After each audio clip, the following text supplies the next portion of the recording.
Hey, what's going on, everybody? Welcome back to the channel all about real estate. My name is Lewis, and in today's video, we are going to be talking about the Sacramento housing market and whether or not it makes sense to invest here today.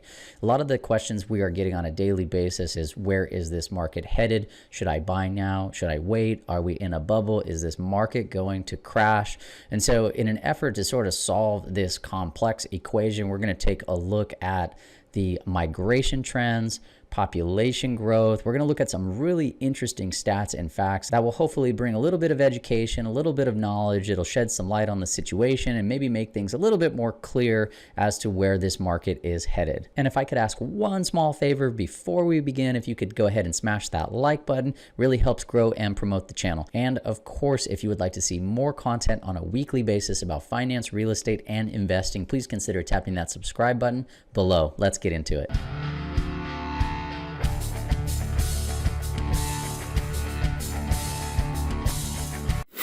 Okay, so let's go ahead and jump right into it. Up on the screen, I have a chart from the St. Louis Fed, and this shows the resident population in California over the years.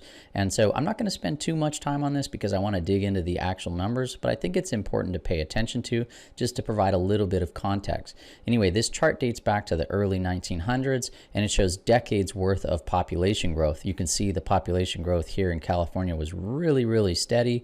We've really never seen a major decline in population. But a couple things that I want to note that are really important here. At present, population in California is estimated as just over 39 million at 39.2 million. However, a year ago, we were at 39.5 million. So we've actually seen a net migration out. A lot of these headlines that you see in the news are, oh, mass exodus, everybody's leaving California. Well, even though we have seen a net migration out, it still represents less than 1% of the collective population. So we know that we have a net migration out of California, but I want to see where those folks are headed or where those households are headed. Are they all leaving the state or are they moving within the state? And in order to do that, I have up on the screen the State of California Department of Finance, and it actually has an Excel spreadsheet that breaks down this data and shows the numeric changes. So let's go ahead and look at this data together. Up on the screen, I have the actual city population numeric change rankings. So the way this is broken down is that it shows the stack ranking here, shows the city, the county, the population in 2020 and the population in 2021, and then it shows the numeric change, i.e. the amount of people that are either coming into this particular city or they are leaving. So if it's a positive number, it means the population is increasing. If it is a negative number, it means that people are leaving those specific cities. So a couple things that I want to point out specifically with the Sacramento region. Take a look at this. Roseville ranks number 2 in population growth. They had nearly 3,400 people come and move into the city of Roseville. The other one I want to show you is Elk Grove. Elk Grove had 2,000 people move in. So did the city of Sacramento. Here is Folsom as well. We've also seen the population increase by about 1,200 people. So what's really interesting is that the Sacramento region is seeing a pretty sizable amount of population growth, which is probably further contributing to the demand that we have for housing, both in the way of homes for sale as well as rental housing. But we'll touch more on that here later in the video. One thing I do want to show you is if we scroll down to the bottom of this chart and let's see the cities where most people left. Very interesting data here. So at the bottom of the list with the largest amount of net migration out, we saw the Bay Area and Los Angeles. So Los Angeles lost the most residents at just about 52,000 people left. San Francisco saw about 15,000 people, and then San Jose saw about 12,000 people. So according to this data here, the Bay Area and Los Angeles have lost the most amount of residents. The question is where are those people leaving and where are they going to?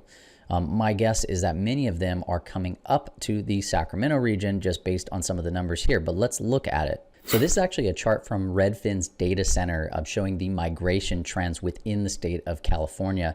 And I put the destination as the Sacramento region, and just take a quick look at what this is indicating. So in red is showing the origin where people are leaving from, and then in blue it's showing where they are going to. So really telling chart here if you look at this, and I'll go ahead and link to it in the show notes if you want to play with some of the destination or the origin.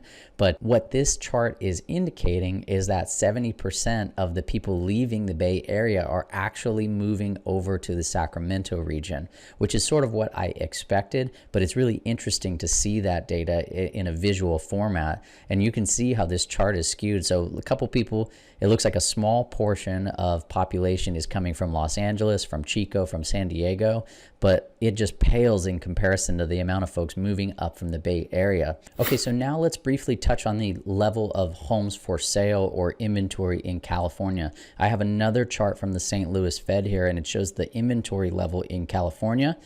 As of December of 2021, we had just under 28,000 units for sale. And you can see there's a lot of peaks and valleys in this chart, and it only goes back to about 2016. But you can see that even though there's been a bit of a roller coaster in inventory, we're still sitting at the lowest levels that we've seen in several years. And I want to take that a step further, and I want to look at the actual inventory levels that we're seeing in the Sacramento region and give you a kind of a grander overview dating back as far as we can. Okay, so this is the information for the Sacramento region, and it shows the homes for sale, sold, and pended or under contract, meaning folks have agreed to purchase them. And what I did is I went back as far as this data would actually allow me to do. So it's approximately 15 years back. It shows data back in 2007 as we were going into the great financial crisis. And so a couple really telling things here on this chart. So the light green line indicates the number of homes for sale. That's representing the amount of inventory that is currently on the market. And then the dark green bar shows the number of homes that have actually sold, while the red line here indicates the number of homes under contract or homes that buyers have agreed to purchase. And so a couple things that I want to show you. If you go back as far as 2007, take a look at the amount of homes for sale. Now, granted, we were going into a major recession where the housing bubble burst, but I mean, look, over 14,000 units on the market in the Sacramento region, and that's comprised of Placer, El Dorado, and Sacramento County. So tremendous amount of inventory. And then if you go down here, you can see that it's a relatively small portion of homes sold or under contract in relation to the number of homes for sale. Now, if we're looking at today, we have a very, very low amount of inventories. We're just looking at over 1,000 units active on the market for sale, whereas we're looking at about 2,000 sold units. Something that really stands out to me on this chart is that the actual sales activity and volume have remained very, very steady over the last 15 years. I mean, look at the red line here. It's barely moved. And the number of sold properties, the dark green bar, it's almost as if the home sales and the number of homes under contract remain relatively flat no matter what. So they may fluctuate slightly, but overall on a year-over-year basis, it looks relatively stable. The variable here in many cases is actually the inventory. Low inventory generally drives higher prices, higher demand. And so if you go back here into 2007, 2008, you see tremendous amount of inventory, still a low amount of sales, but this is when the market was crashing. So prices were dramatically lower. And even when they were dramatically lower, you still saw the same amount of sales activity. Okay, so now let's go ahead and take a look at the average price of homes that are selling and then the average for sale or listing price.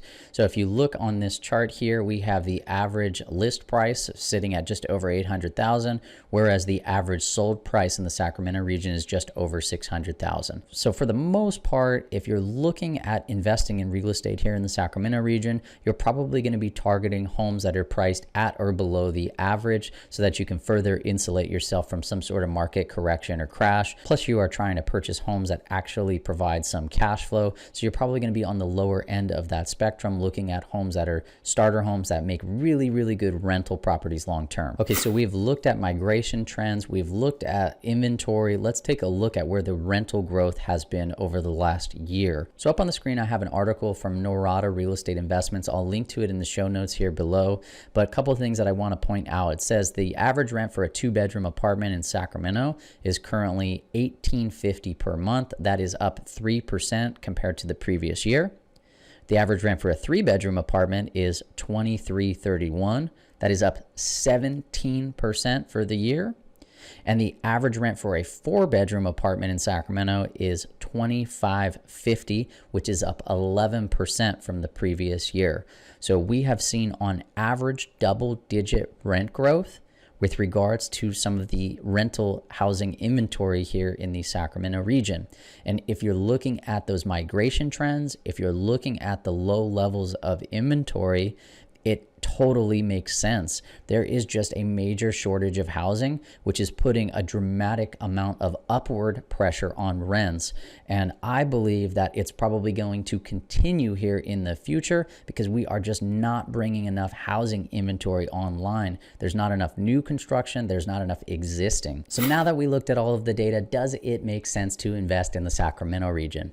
Well, obviously I cannot make that decision for you, but I can leave you with some of my personal thoughts. So first, let's kind of summarize the data. So we know that people are moving out of the Bay Area, they're moving out of Los Angeles, and they are coming up to the Sacramento region. The population in this area has grown by the thousands. That is a really good trend for real estate investors. And now we also know that housing inventory is at all-time record lows, which is increasing the demand here in the region, both on the existing home sale side, the new construction side, and then of course the amount of inventory that's available for rent. In addition to that, we've seen double-digit rent growth over the last year.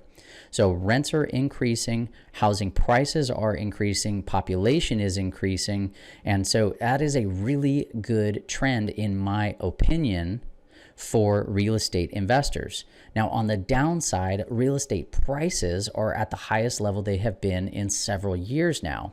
And if you look at the price to rent ratio, meaning where the prices of homes are today versus what they can rent for, that rent to value ratio, if you will, or price to rent ratio is at about 0.5%, which is really, really low.